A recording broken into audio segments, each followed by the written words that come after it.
Good morning everyone. तो start करते हैं आज lecture number 11।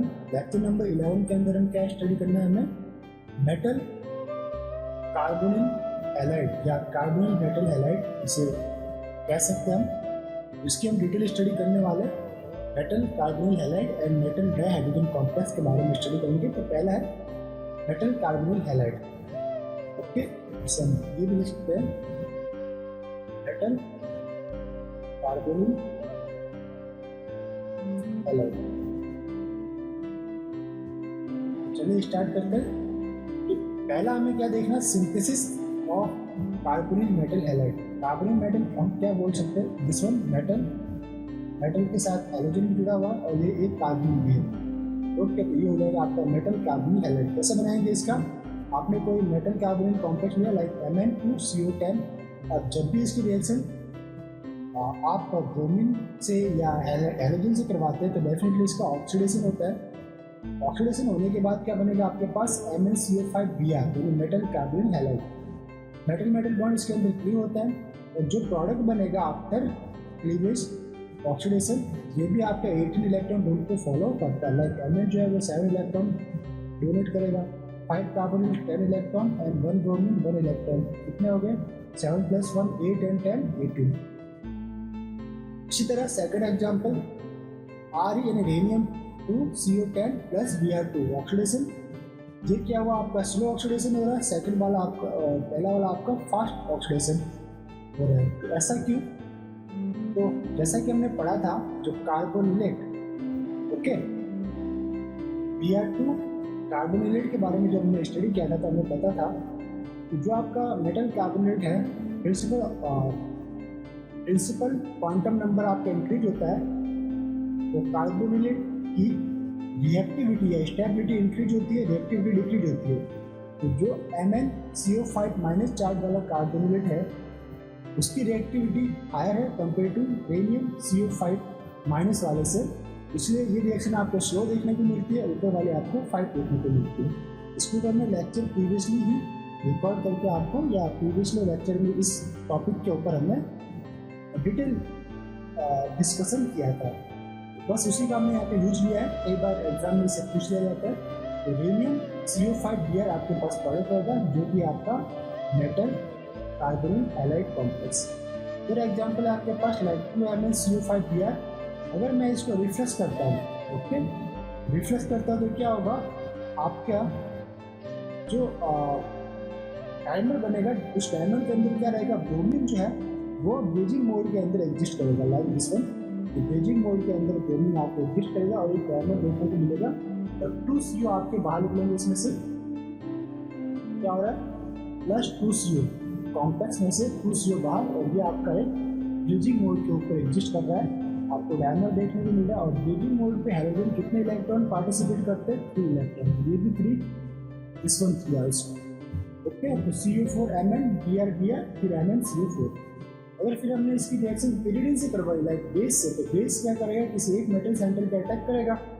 Okay, this one attack to this center, तो and this also attack to this center separately. तो आपके पास ओवरऑल कॉम्प्लेक्स बनेगा 2 मोल ऑफ CO4Mn Br।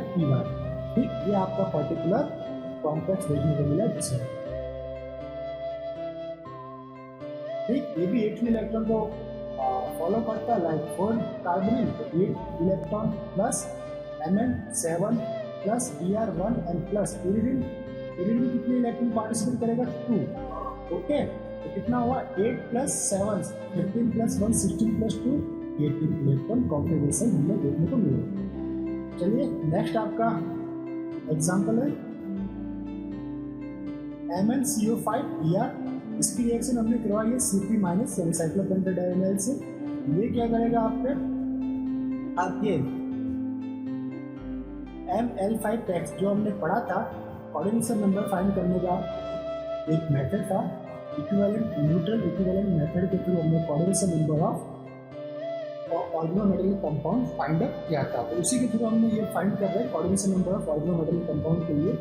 ये मेटल हो गया, CO 2 इलेक्ट्रॉन डोनर है, तो L ये कितने 5, Br 1 इलेक्ट्रॉन डोनर है, तो इसको हम रिप्रेजेंट करेंगे H से। Cp 5 इलेक्ट्रॉन डोनर है, ये रहेगा आपका 4+1 L2X। ओके, अब CP रिएक्शन इससे करवाएंगे तो क्या होगा, 2 molecule of CO and 1 atom of Br eliminate होंगे और उसकी जगह रिप्लेस क्या होगा, Cp माइनस। तो ये देखिए Cp माइनस की एप्टासिटी रहेगी β5 MnCO3। ये आपके पास जो बनेगा ये पर्टिकुलर स्पीसीज रहेगा, प्रोडक्ट बनेगा जो 18 इलेक्ट्रॉन रूल को कॉन्फ़िगर या फॉलो करेगा। नेक्स्ट आपका जो प्रैक्टिस क्वेश्चंस है वो देख लेते हैं। पहला है Mn2CO10, इसकी रिएक्शन हमने सोडियम से करवाई। सोडियम से रिएक्शन करवाना मतलब इसका रिडक्शन हमें देखने को मिल गया है। तो रिडक्शन देखिए, रिडक्शन होने से मेटल मेटल बॉन्ड फ्री होंगे, तो 2Na MnCO5 हमारे पास प्रोडक्ट बना। अब ये है आपके पास मेटल कार्बोनिलेट, और मेटल कार्बोनिलेट की रिएक्शन हमने सिलेक्टोफाइल से करवाई लाइक मिथाइल आयोडाइड से, तो हमारे पास प्रोडक्ट क्या बना, MnCO5CH3। फिर हमने इसकी रिएक्शन किससे करवाई, PPH3 से। अब PPH3 से करवाने पे क्या होगा, पहला CH3 जो है उसका माइग्रेशन होगा, जो कि हमने प्रीवियस लेक्चर में डिटेल स्टडी की थी, लेक्चर नंबर 9 के अंदर। वापस से इसकी स्टडी भी करेंगे सेपरेटली इन ऑर्गेनोमेटेलिक रिएक्शंस के अंदर। तो पहले हुआ इसका माइग्रेशन, CH3 का माइग्रेशन आपको किसके ऊपर होगा, कार्बोनिल के ऊपर, तो ये बनेगा आपका एसाइल ग्रुप, और फिर होगा इंसर्शन ऑफ PPH3 लिगेंड। तो आपके पास प्रोडक्ट बना PPH3CO4 MnCO3। ओके, तो ये आपको प्रोडक्ट देखने को मिलता है, एग्जाम में पूछा जाता है, तो डेफिनेटली ये इम्पोर्टेंट है। सेकेंड एग्जाम्पल है आपके पास Mn2CO10, और या फिर इसकी हम रिडक्शन करवाते हैं पोटेशियम या सोडियम मेटल से, तो हमें क्या मिलता है, मेटल कार्बोनेट देखने को मिलेगा NaMnCO5। अब इसकी हम रिएक्शन करवाते हैं इलेक्ट्रो किसी, ओके इसे नीचे ले लेते थोड़ा। ओके, इसकी रिएक्शन करवाई हमने 1 प्रोपिन ब्रोमो से, यानी ब्रोमो प्रोपिन से हमने इसकी रिएक्शन करवाई, तो हमारे पास क्या होगा, प्राइम रिएक्शन देखने को मिलेगा। ये जो मेटल कार्बोनेट इस वन है MnCO5 और इसके ऊपर माइनस चार्ज है, ये क्या करेगा, इस वन ये यहाँ पे अटैक करेगा, इस वन केवल वन यहाँ पे सिर्फ, ये आउटलेट बाहर।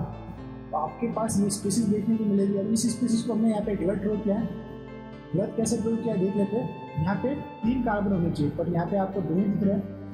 ये इसका एग्जैक्ट यूज टाइप से रहेगा, इस वन इस वन, और ये जो 3 कार्बन हो गए, और ये फिर इसकी एफिनिटी मेटल के साथ। तो इसे आपको ध्यान नहीं देना, ये वाला आपका सही है। अभी इसकी कैपेसिटी कितनी है, मीटा 1, ठीक। इसमें 3 कार्बन है, 1 2 3।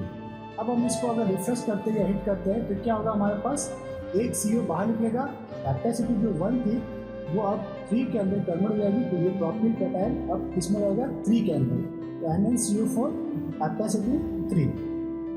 अब हमने क्या किया, एक अदर लिगेंड को इसके अंदर एंट्री करवाया लाइक PPH3, तो जो पहले कैपेसिटी 3 थी वो किसमें कन्वर्ट हो जाएगी, 1 में, और उस 1 में कन्वर्ट होने के कारण एक वैकेंसी या एक वैकेंट पोजीशन खाली होगी इस कॉम्प्लेक्स के अंदर। उस वैकेंट पोजीशन के ऊपर कौन ऑक्यूपाई करेगा, PPH3 लिगेंड। हमारे पास ओवरऑल कॉम्प्लेक्स बनेगा PPH3CO4 Mn। ये देखिए यहाँ पे भी हमने इस प्रोपाइल को गलत ड्रॉ किया, तो इसे हम सही से ड्रॉ करेंगे। 1 कैपेसिटी में ड्रॉ सही से रहेगा दिस वन। ये इसकी मेटल के साथ एफिनिटी आप बता सकते हैं। ओके, 3 कार्बन है, 1 2 3, कैपेसिटी कितनी है इसकी, 1। तो अब इस particular complex 18 electron rule follow करते हैं नहीं, वो भी चेक कर लेते हैं। तो PPH3 2 इलेक्ट्रॉन डोनर है, प्लस 4 कार्बन 2 4 जा 8, plus manganese 7 electron, and plus this one beta 1 electron. तो 7 + 1 8, 4 2 जा 8 + 8 16 + 2 18। 18 इलेक्ट्रॉन को फॉलो करता है, यानी स्टेबल कॉम्प्लेक्स आपको मिलेगा। नेक्स्ट है आपके पास, देखिए FeCO5, और इसकी हमने सोडियम मेटल से रिएक्शन करवाया, तो हमारे पास बनेगा मेटल कार्बोनिलेट। और जो मेटल कार्बोनिलेट है वो सुपर रिड्यूस्ड मेटल कार्बोनिलेट आपको देखने को मिलेगा, यानी कि CO4 और इसके ऊपर चार्ज कितना रहेगा 2-, इसलिए ये सुपर रिड्यूस्ड मेटल कार्बोनेट है। अब इसकी रिएक्शन हमने किसी इलेक्ट्रोफाइल से करवाई, H3O+ से, तो मेटल हाइड्रेट आपको देखने को मिला। ये क्या मिला, मेटल हाइड्रेट। अब अभी भी इसके ऊपर -1 चार्ज है। अब इसकी रिएक्शन हमने करवाई किसी इलेक्ट्रोफाइल से, लाइक CH3Br से, मिथाइल ब्रोमाइड से। अब ये जो न्यूक्लियोफाइल इस पर अटैक करेगा CH3 पे और Br बाहर, तो आपको क्या मिला प्रोडक्ट HFeCO4CH3। ओके, अब इस कंडीशन में क्या होगा इसका, ये 18 इलेक्ट्रॉन रूल को फॉलो करता है। अब यहाँ पे होगा आपका जो CH3 है, CH3 कार्बोनिल के ऊपर माइग्रेट करेगा, तो आपको 1-1 माइग्रेशन देखने को मिलेगा। ठीक, 1-1 माइग्रेशन देखने को मिलेगा। तब क्या बनेगा आपके पास, देखते CH3CO FeCO4। ये जो CO4 है, पहले तो ये देख लेते हैं कि यहाँ पे कुछ गलती हो रही है। गलती क्या है, यहाँ पे हम इसका 18 इलेक्ट्रॉन रूल फॉलो करके देखते हैं। इसमें क्या होगा, hydrogen 1 plus this one Fe8 plus 4 to the 8+1, ये 18 इलेक्ट्रॉन को फॉलो कर रहा है। बट यहाँ पे अगर हम 18 इलेक्ट्रॉन फॉलो करें, अब एक CH3 CO के ऊपर माइग्रेट हो गया, और हुआ क्या, इस जो आपके CO थे वहाँ पे एक लिगेंड और आपको एंटर भी करना चाहिए। ठीक है, तो यहाँ पे प्लस CO भी आपको लिखना पड़ेगा। 1-1 माइग्रेशन एंड इंसर्शन रिएक्शन आपको देखने को मिलेगी। इंसर्शन, क्योंकि हमने पहले भी किया था 1-1 migration and carbonyl insertion reaction देखने को मिली, तो आपके पास प्रोडक्ट बना CH3CO SL group FeCO4H। Okay, इसका अगर हम टोटल बैलेंस इलेक्ट्रॉन फाइंड करें तो ऐसे 1 electron Fe8, 4 carbonyl 8 electron and 1 hydrogen 1, ये आपका टोटल हुआ 18 इलेक्ट्रॉन, जो कि स्टेबल कॉम्प्लेक्स को शो करता है। इस वन स्टेबल। चलिए नेक्स्ट हम देख लेते हैं। अब है हमारे पास 4th एग्जाम्पल FeCO5, और हमने इसकी रिएक्शन करा है 1,3-ब्यूटाडाइन से। तो डेफिनेटली 1,3-ब्यूटाडाइन जब एंट्री करेगा कॉम्प्लेक्स में, तो 2 CO बाहर जाएंगे और ये हेपेसिटी इसकी कितनी रहेगी 4। दिस वन हेपेसिटी 4, 2 CO बाहर निकल गया आपके पास, यहाँ पे आप 2 CO भी कह सकते हो। हमारे पास जो ये कॉम्प्लेक्स बना, ये भी आपका 18 इलेक्ट्रॉन रूल को फॉलो कर रहा है। अगर मैं इसकी रिएक्शन एसिड से कराऊँ, तो एसिड से कराने पर क्या रहेगा आपके पास, एसिड का जो H है वो मेटल के साथ अटैच होगा, H मेटल के साथ अटैच होगा, तो एक CO वापस से बाहर जाएगा और आपके पास कार्बोनिलेट बनेगा। दिस वन ये क्या मेरा मेटल कार्बोनिलेट। तो HFeCO ट्वाइस हेपेसिटी 4, ये आपका था ब्यूटेन, हेपेसिटी इसकी 4 और कॉम्प्लेक्स के ऊपर -1 चार्ज। ओके, इसको फॉलो करके देखते हैं 18 इलेक्ट्रॉन रूल। तो hydrogen 1 electron plus Fe8 plus 2 carbonyl 2 to the 4 plus ये आपका जो ब्यूटेन है जिसकी कैपेसिटी 4 है, वो आपका 4 इलेक्ट्रॉन यूनिट करेगा और -1 चार्ज 1 इलेक्ट्रॉन। तो ओवरऑल कितना है आपके पास 8 + 1 9 + 4 13 + 4 17 + 1 18, तो आपके पास 18 इलेक्ट्रॉन यहाँ पे आ रहा है। अब मैं इस कार्बोनिलेट को रिएक्शन करवाता हूँ एसिड से। तो एसिड का H+ इसको न्यूट्रलाइज करेगा और हमारे पास क्या मिलेगा, di hydrogen containing metal complex. ये देखिए H+ इसने एक्सेप्ट किया और आपके पास बना H2 FeCO twice and this one hapticity 4, butane की हेपेसिटी 4। ये बना H2 means 2 electron, Fe8 CO2 which means 4 electron, ये आपको कंट्रीब्यूट कर रहा है। और ये आपका जो पर्टिकुलर स्पीसीज है वो कितने इलेक्ट्रॉन देगा 4, तो आपके पास प्रोडक्ट बना 18 इलेक्ट्रॉन को फॉलो करने वाला जो कि स्टेबल कॉम्प्लेक्स है। ये था आपका डाई हाइड्रोजन कंटेनिंग कॉम्प्लेक्स। क्या था, डाई हाइड्रोजन कॉम्प्लेक्स। ओके, तो नेक्स्ट हमारा जो टॉपिक है वो यही है metal die hydrogen complex and metal hydrate. देखते हैं इसको, metal die hydrogen complex and metal hydrate. चलिए इसको हाईलाइट कर लेते हैं।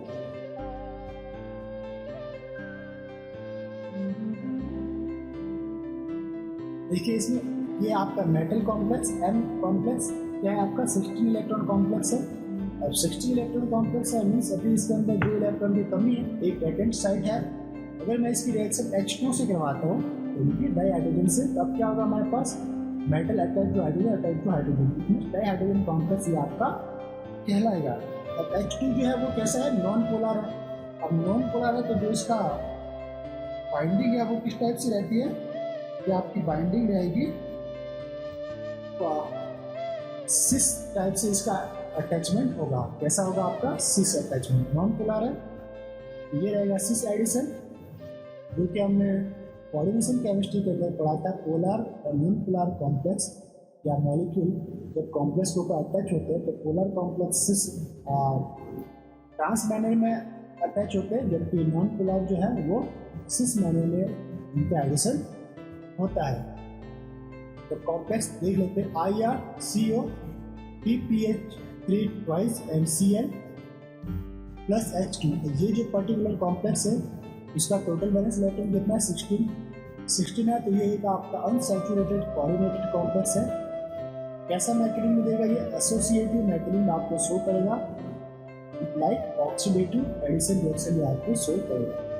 तो फर्स्ट स्टेप में क्या होगा, H2 इस मेटल के साथ बाइंडिंग शो करेगा, तो ये आपको मेटल के साथ बाइंडिंग शो कर रहा है, दिस वन। अब नेक्स्ट स्टेप में क्या होगा, ये जो HH बॉन्ड है वो पार्शियली अभी HH बॉन्ड फुली ब्रेक हो जाएंगे और मेटल हाइड्रोजन बॉन्ड आपको देखने को मिलेगा। अभी ये पार्शियली बॉन्ड है, नेक्स्ट स्टेप में ये फुली बॉन्डेड हो जाएंगे। IR attach to H, IR attach to H, PPH3 हुआ क्या, जो पहले कोऑर्डिनेशन नंबर था वो इंक्रीज हुआ 2 से, तो कोऑर्डिनेशन नंबर इंक्रीज हुआ 2 से, ऑक्सीडेशन नंबर भी इंक्रीज हुआ किससे, +2 से। ऑक्सीडेशन कर लेते हैं, ऑक्सीडेशन नंबर भी आपका किससे इंक्रीज हुआ, +2 से। और जो सिस्टम जो पहले 16 इलेक्ट्रॉन में था वो इसमें चेंज हो गया, आपका 18 इलेक्ट्रॉन सिस्टम में चेंज हो गया। अब देखते हैं आपके पास एक है IR,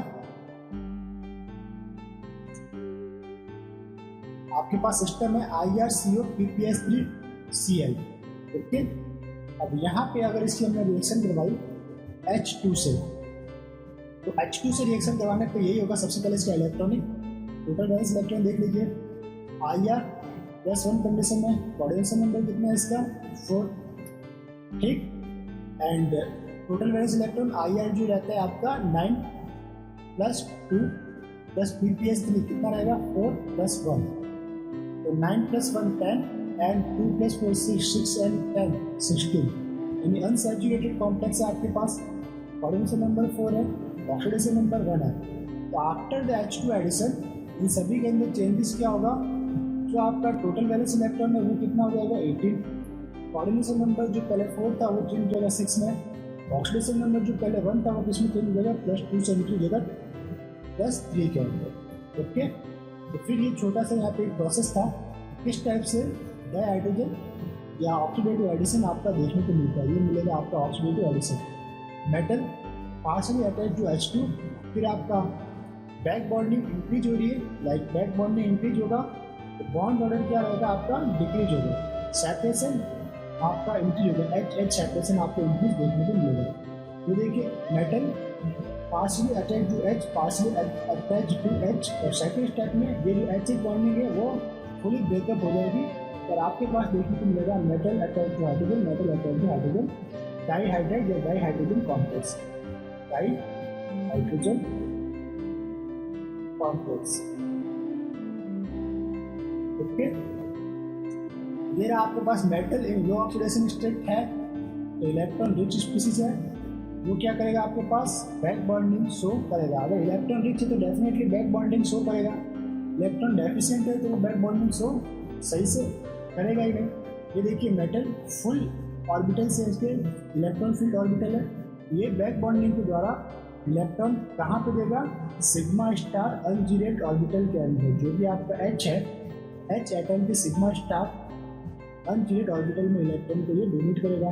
ये आपका एंटी बॉन्डिंग मॉलिक्यूलर ऑर्बिटल जो कि लूमो है, और नीचे वाला सिग्मा जीरेट 2 इलेक्ट्रॉन फील्ड है, बॉन्डिंग मॉलिक्यूलर ऑर्बिटल दोनों। तो MO diagram of metal dihydride complex ये आपके पास देखने को है, एमो डायग्राम ये आपका मेटल डाईहाइड्रोजन कॉम्प्लेक्स। अब हमारे पास अगर बैक बॉन्डिंग फ्रॉम मेटल के T2G से होता है, ठीक है। कहाँ से होगा इसका? मेटल के filled orbital T2G to sigma star orbital of di hydrogen. ये भी कई बार पूछा जाता है कि which orbital perform lap bonding of metal, वो रहेगा आपका T2G टू सिग्मा स्टार। ये आपके पास एक फिगर है, metal attach to dihydrogen partially attached है अभी, ठीक। अब ये ब्रेकअप होगा इसका, ये बॉन्ड ब्रेक होकर मेटल हाइड्रोजन आपको देखने को मिलेगा। अब अगर इस कंडीशन में है तो रिकॉग्नाइज कैसे करेंगे इसको रिएक्शन में? इस कंडीशन में है तो जो आपका कपलिंग कांस्टेंट है वो रहेगा आपका J इक्वल्स टू 32 हर्ट्ज के बीच में कपलिंग कांस्टेंट देखने को मिलेगा।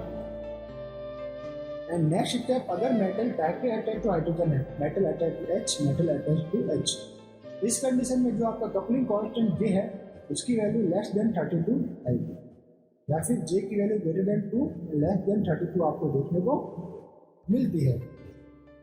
नेक्स्ट आपका कंसेप्ट है, अगर back bonding increase separation increase means metal hydrogen आपको ज़्यादा देखने को मिलेंगे।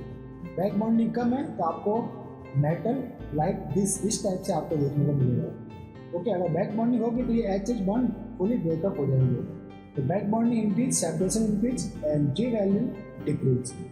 अब आपके पास एक कॉम्प्लेक्स है, देखते हैं इसको, इरिडियम COPPH3 ट्वाइस, देन आपका CnH2, ये है आपके पास H1। अब हमें क्या इसको करना है, H1 NMR केमिकल शिफ्ट क्या रहेगी इसकी? H1 NMR केमिकल शिफ्ट, ये डाई हाइड्रोजन कॉम्प्लेक्स है और हमें पता है कि मेटल हाइड्राइड में हाइड्रोजन की जो H1 NMR स्पेक्ट्रा है वो हमेशा नेगेटिव आपको देखने को मिलता है, डेल्टा वैल्यू। और ये रहेगा आपका -7 ppm टू -50 ppm के बीच आपको देखने को मिलेगा। अब है हमारे पास FeCO5, इसकी रिएक्शन हमने भाई 1,3-डाई और ये आपका साइक्लोपेंटेन सॉरी। तो हमारे पास मिलेगा 2CO बाहर निकलेगा और हमारे पास जो कॉम्प्लेक्स मिलेगा वो रहेगा CO3Fe मीटा4Cp। अब मीटा4Cp में आपका जो इस कार्बन से अटैच हाइड्रोजन है, यहाँ पे 2 हाइड्रोजन रहेंगे, इस हाइड्रोजन की मेटल के साथ अगोस्टिक इंटरेक्शन रहता है। अगोस्टिक इंटरेक्शन के कारण हाइड्रोजन अभी क्या होगा, सेपरेशन इंक्रीज होगा, back bonding increase, separation increase. तो ये हाइड्रोजन आपका मेटल के साथ जाके अटैच हो जाएगा और जो Cp थी एप्टासिटी 4 थी वो किस में कन्वर्ट हो जाएगी, एप्टासिटी 5 में। तो देखिए यहाँ पे एक माइनस यानी कि CO जो है वो एलिमिनेट हो जाएगा, बाहर निकल जाएगा आपके कॉम्प्लेक्स से। तो आपके पास नेक्स्ट स्टेप में क्या मिलेगा, आपको मिलेगा FeCO2H और ये रहेगा आपका Cp जो है वो मीटा5 पैनल के अंदर अटैच्ड है। H इलेक्ट्रॉन फॉलो करके देखते हैं तो 2 कार्बोनिल यानी 4 इलेक्ट्रॉन प्लस 1 हाइड्रोजन इस पर 1 प्लस Cp5 प्लस Fe8, तो 4 + 1 6 + 5 आपका 4 + 1 5 एंड 5 + 5 10 10 + 8 18, इसमें 18 इलेक्ट्रॉन। 18 इलेक्ट्रॉन कॉम्प्लेक्स है यानी स्टेबल कॉम्प्लेक्स ये आपको देखने को मिल रहा है। फिर है हमारे पास द कंपाउंड। तो ये लेक्चर को यहीं पे स्टॉप करते हैं,